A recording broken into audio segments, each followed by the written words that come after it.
Hey everybody, I'm Rick Beato. On today's Everything Music, it's What Makes This Song Great, episode 98. The band is Phish, and the song is Waste, coming up next. A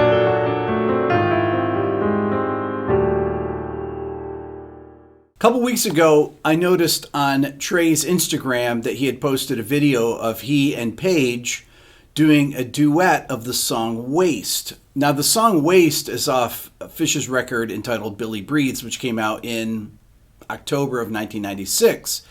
And it's a song that I always really love. Now, I worked with Trey at the end of 2004 and the beginning of 2005. He was working on a record that was called Bar 17, but it ended up being a precursor of a record that he put out later that year called Shine that he had done on Columbia Records. In that time period, I worked with him at the Barn in Burlington, here in Atlanta, in Nashville, and out in LA for a short time. A lot of the times when Trey would be working on stuff, he and I'd be hanging out at the Barn together, and it was a really great experience. I got a chance to jam with him and John Fishman. To the three of us, I was playing bass. That was a really fun time.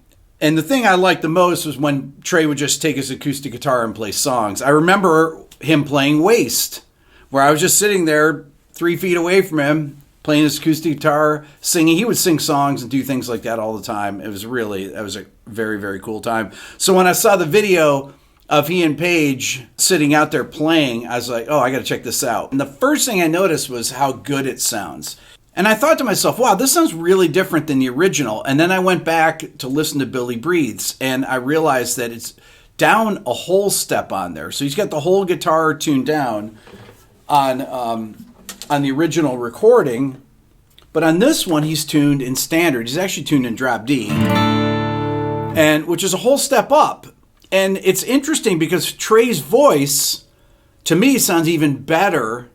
I think he and Paige sound better on this version than even on the recording. Now, there's a lot of great stuff on the recording. I love the sound of the record. That record was done by Steve Lillywhite, who's one of my favorite producers, who had done the first three U2 records, including War, which is just a killer record. So the record sounds great, but this particular song, the duet version, is really great. Let's check out the beginning of it.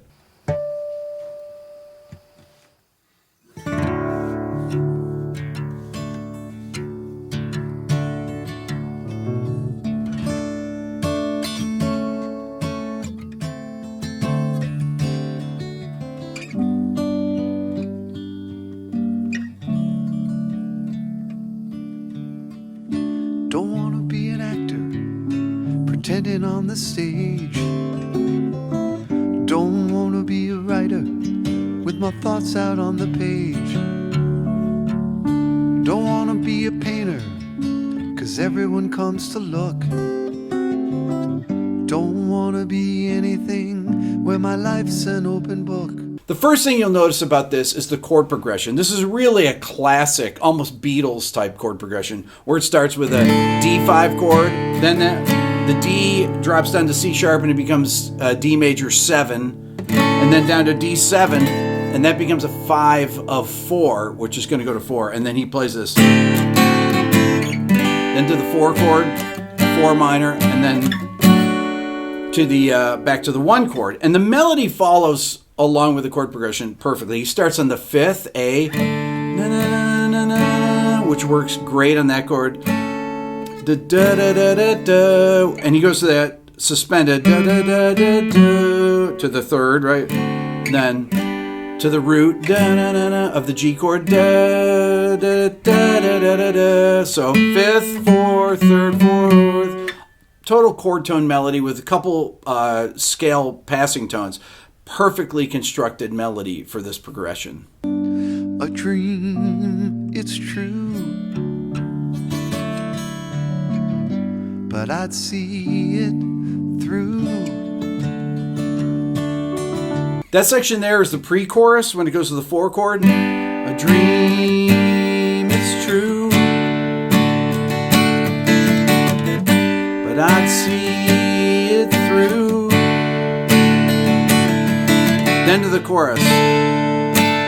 Paige enters there with a really beautiful harmony, and we go back to the verse progression, which is I actually call this a line cliche. Anytime you have a chord progression that has a descending chromatic line like that, and then it goes there on the G chord. So that's called a line cliche when you have it. Doesn't mean it's a cliche thing. It's just a term for something that has a chromatic line that moves either ascending or descending. Typically it's descending.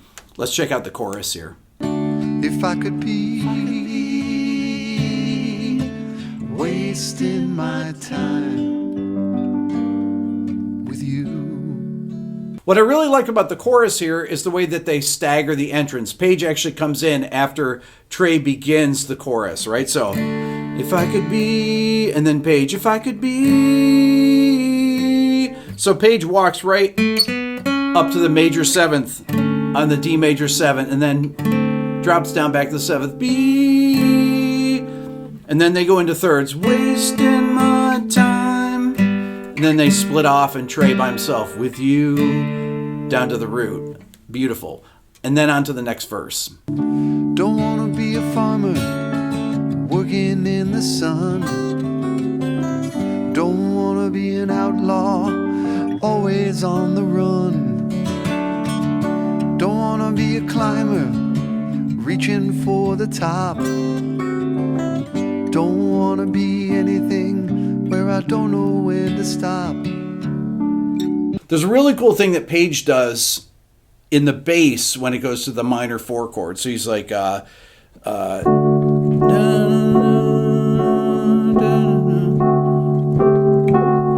right here, so G, right there, and then to the C in the bass, and then back to D. I just love that. I think it's really, really cool. A dream, it's true, but I'd see it through if I could be. Right there was a real subtle thing that Page did in the left hand where he goes to the major 7th in the bass when he's singing that note. And just that subtle difference makes this chorus sound different and cool. If I could be, right there. And then he comes back to D there. Check it out again. If I could be wasting my time with you. So if I'm inside your head, don't believe what you might have read. You'll see what I might have said. This is one of my favorite parts of the tune when it goes into the bridge, because we're coming from D and going to F. Now, to me, that sounds like it lifts, but it's actually what is called a downward modulation. This is something that Trey is really great at. So why is it called a downward modulation? It's because we're losing sharps. This F sharp moves down to F, okay? And to me, it has a very satisfying hymn-like feel to it. The way that he changes the melody there.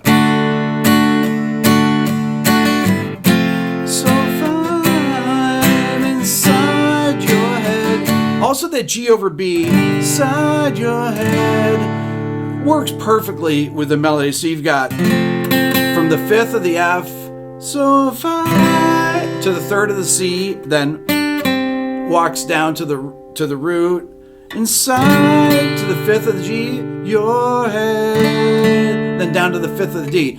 Perfect chord tone melody, very hymn-like, beautiful. Let's listen on.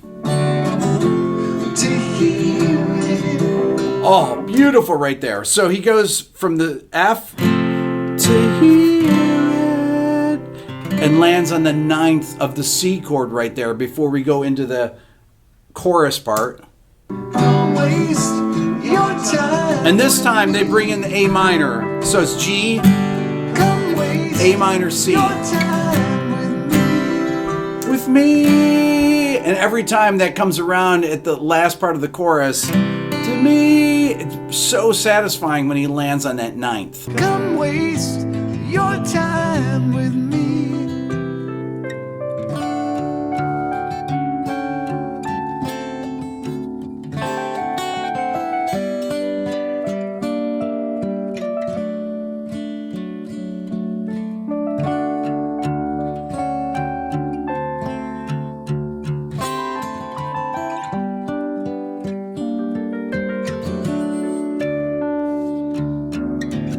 So after Page's solo, we go back to the bridge. Check this out. So if I'm inside your head, Love it. don't believe what you might have read. You'll see what I might have said. Then we hang on the 9th, and then right into the chorus. Waste your time with me. Every time Page is playing that fill there, Your time with me. just to help turn it around Waste your time with me. to that 9th. Come waste your time with me. And then Trey's solo.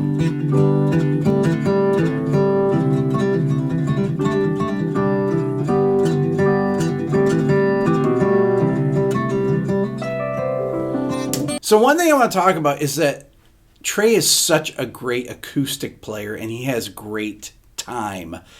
That was one of the things I noticed from working with him for a few months, is that he was just a great rhythmic acoustic player. I mean, he has really excellent time. One of my favorite things was when I would get to the barn and he'd have his rig set up and he'd use his boomerang looping pedal and he'd just start a groove and just jam along with it. And I always used to say, man, you should just do a record of just jams like that just by yourself. It just, to me, it was so, to see him in his element when he's just warming up was always so satisfying. He's really great. He's such a great player.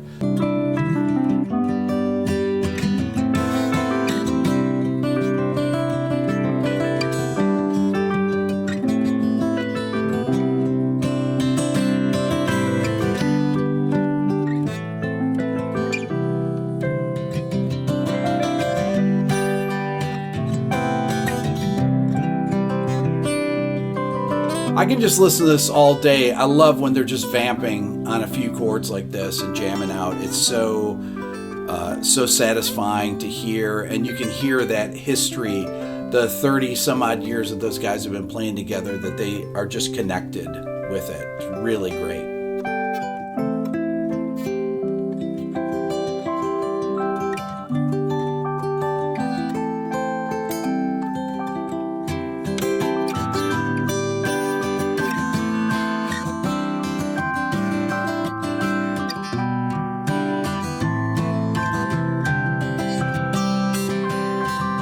That's all for now. Don't forget to subscribe. If you're a first-time viewer, ring the bell. That'll let you know when I go live and when a new video comes out. Give it a thumbs up. Leave a comment. That's very important. If you're interested in the Beato book, go to my website at www.rickbeato.com. Follow me on Instagram at rickbeato1. Check out the new Beato Ear Training Program at beatoeartraining.com. And if you want to support the channel even more, think about becoming a member of the Beato Club. Thanks for watching. Come waste your time with me. Come waste your time with me. Come waste your time.